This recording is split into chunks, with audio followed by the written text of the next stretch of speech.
Okay, today we have the G.I. Joe figure Zap, released in 1982. And this is example of a two-handled bazooka, which will go back in a second when he comes around. So this was on a 9-back card. So he's the OG of the figures in this line. If you can see the book over here, he's going to be figure number 7 right here. If you can see on the book, you only see one handle on a bazooka. Over here you can see 2 handles, much like the file card says. This figure is very hard to get in perfect condition because a lot of times the thumb would break on the figure. The 1982 line specifically was called a straight arm. They didn't have a separation above the elbow to have the figure spin his arm, so it only goes like up and down. That would be called a swivel arm. This, of course, being a straight arm. And the material for the figures was a little bit different in the 1982 line. I don't know what exact material or resin they were using to create the figures, but being that the bazooka the handle is so thick, it would go in his hand and boom, you'd crack off a thumb. And the 1982 line as itself is notorious for the thumbs cracking on the figure, but especially with this figure because the bazooka was much thicker in the handle.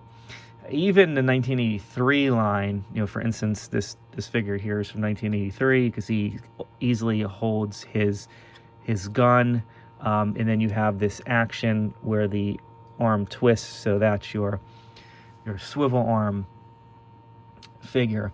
So, interestingly, this figure as a loose figure in perfect condition is weirdly one of the figures that's closest to its card price. In other words, you would probably be easier to go out and find a trash card that's sealed with him in it if you wanted the perfect figure, than actually trying to go out and find the figure himself. So definitely one of the harder ones to get. And again, especially being that this is a 9-back. And as he spins around here, we can see that this figure was purchased originally at, again, KB toy stores. And his price at the time was $349, which would be excessively expensive for a G.I. Joe figure. Normally you're looking at under $3 for a G.I. Joe figure at the time, probably like $297 at the max, sometimes $249, but K&B toy stores charge a little bit of a premium. They were in the mall, probably some parent shopping for a gift was going to splurge for the extra 50 cents on this guy, but nonetheless, great figure, hard to find in a good condition.